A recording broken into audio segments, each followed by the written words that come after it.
200 বার fail করবো, আমি আর 200 বার try করবো। আমি যখন চুলটা পাকবে আমার, তখন যাবো সংসদে, সমস্যা কি? মনোনয়ন না পেয়ে হতাশ হবেন, হয়তোবা ক্ষোভও ছাড়বেন, এমনটা সবাই ভাবলেও হলো ঠিক উল্টোটা। নিজের এই ফেলিওরটাকে বরং সেলিব্রেট করছেন অভিনেত্রী রুকাইয়া জাহান চমক। দলীয় তালিকায় নিজে জায়গা না পেলেও সামাজিক মাধ্যমে মনোনীত প্রার্থীকে অভিনন্দন জানিয়ে পোস্ট দেন এই অভিনেত্রী।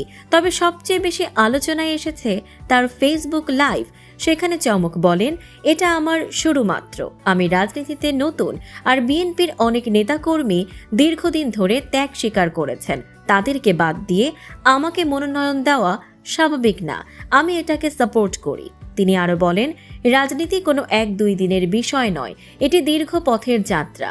আমি হেরে যাওয়াকে ভয় পাই না, হেরে গিয়েই একদিন জিতব, দরকার হলে চুল পেকে যাবে, তবুও একদিন সংসদে যাব। তার ভাষায়, আমার অনেক সাহস, আমি দরকার হলে 1000 বার ফেল করব, 200 বার ফেল করে 200 বার ট্রাই করব। মনোনয়ন না পেলেও হাল না ছেড়ে বরং লড়াই চালিয়ে যাওয়ার বার্তা দিলেন এই অভিনেত্রী।